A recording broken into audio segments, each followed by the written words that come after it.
Hello everyone, this is Charles Richardson, and today we're going to talk about Chapter 2, the external and internal environments. The learning objectives for this chapter are 1. Describe how environmental forces influence organizations and how organizations can influence their environments. 2. Distinguish between the macro environment and the competitive environment. 3. Explain why managers and organizations should attend to economic and social developments. 4. Identify elements of the competitive environment. 5. Summarize how organizations respond to environmental uncertainty. 6. Define elements of an organization's culture. And 7. Discuss how an organization's culture and climate affects its response to its external environment.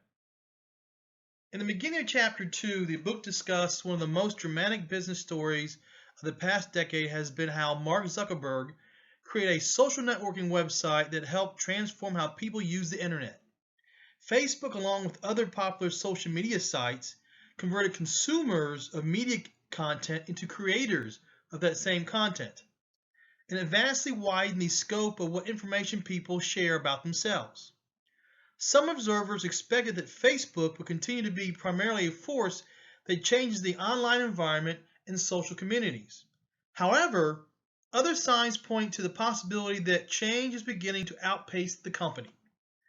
Today, Facebook's managers are trying to keep up with the race to mobile devices, even as Facebook users are looking around for the latest hot new thing to do online.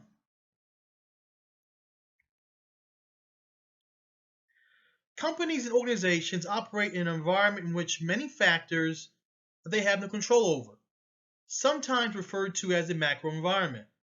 This macro environment consists of the economy, technology, laws and regulations, demographics, social issues, and also natural ecology.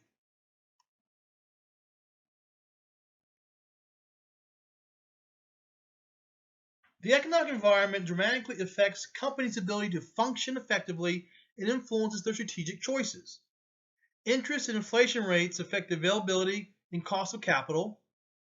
The ability to expand also prices costs and consumer demand for products. Unemployment rates affect labor availability and the wages the firm must pass, as well as product demand.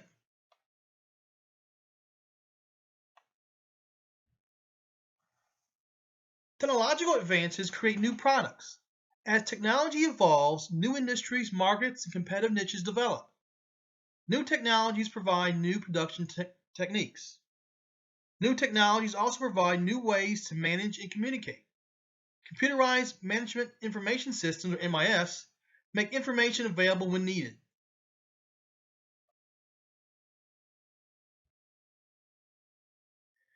The U.S. government policies both impose strategic constraints and provide opportunities. Government can affect business opportunities through tax laws, economic policies, and international trade rulings. Regulatory agencies have the power to investigate company practices and take legal actions if necessary to ensure compliance with the laws. And listed there on the screen, you see many of the regulatory agencies that exist today.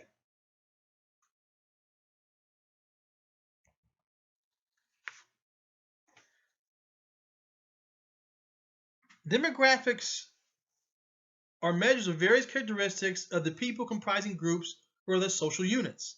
Work groups, organizations, countries, markets, or societies can be described statistically by referring to their members' age, gender, family size, income, education, occupation, and other items.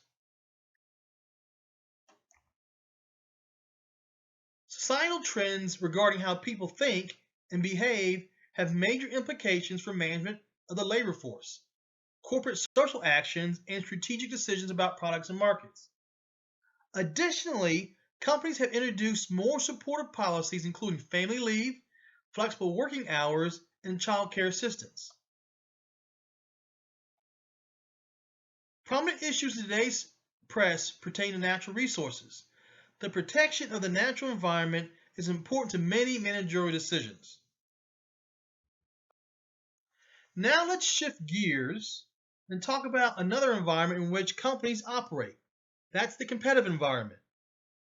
Renowned business strategist Michael Porter developed a model describing how the competitive environment impacts a company's planning strategies called Porter's 5 Forces. As a first step in understanding their competitive environment, organizations must identify their competitors, which may include small domestic firms or overseas firms, new domestic companies exploring new markets or strong regional competitors, or maybe unusual entries such as internet shopping. And the next step is to analyze how they compete.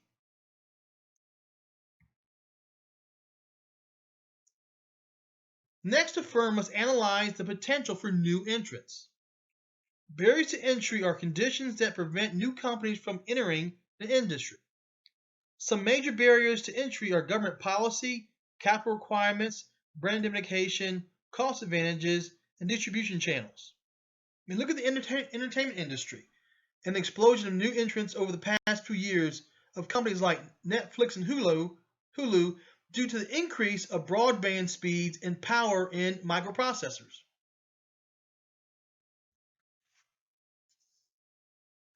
You have the threats of substitutes and also complements.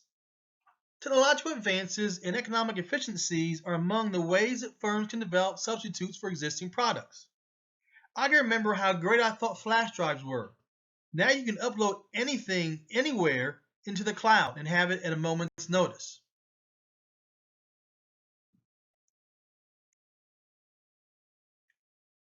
You have the bargaining power of suppliers.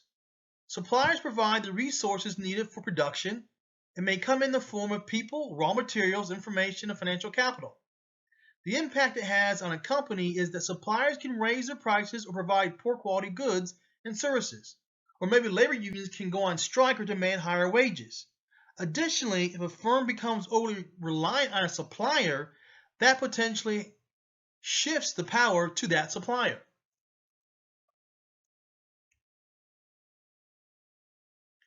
You have the bargaining power of customers. The last of Porter's 5 Forces customers purchase the products or services the organization offers. If the marketplace is filled with many competitors, customers can demand lower prices or higher qualities due to someone right next door being anxious to fill the order.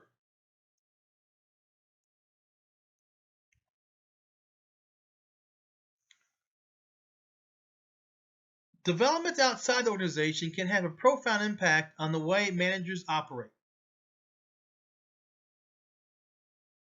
For example, if little is known about customer likes and dislikes, organizations will have a difficult time designing new products, scheduling production, or developing market plans.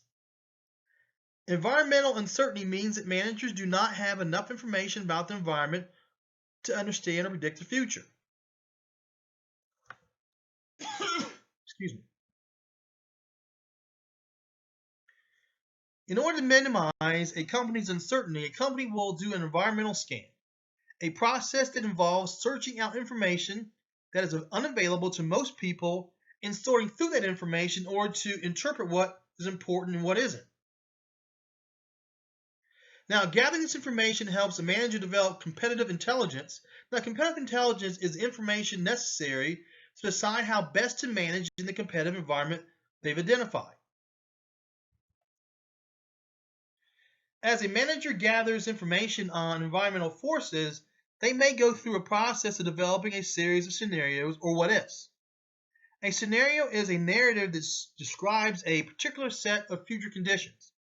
When I was a financial analyst at Procter & Gamble, I would examine best-case scenario, events occur that are favorable to the company, and also look at worst-case scenarios, events that are unfavorable to the company. Now, scenario development helps managers develop contingency plans for what they might do given certain or different outcomes.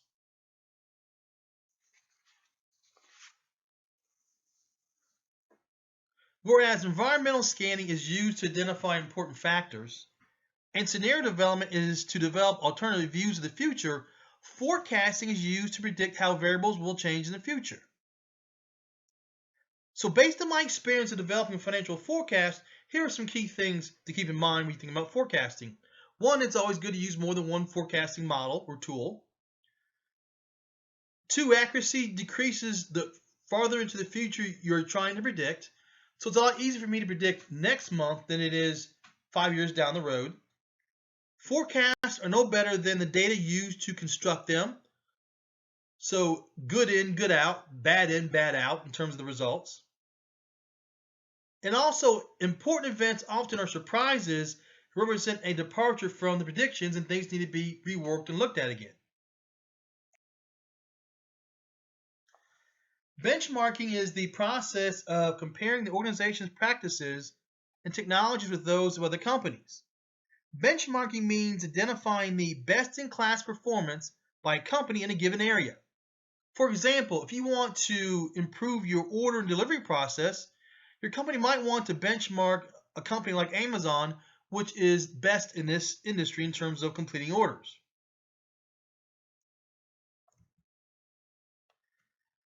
Now, we've talked in detail about the external environment, so now let's shift our focus to a company's internal environment and talk more about the organizational culture. The organizational culture is the set of important assumptions about the organization and its goals and practices that members of the company share.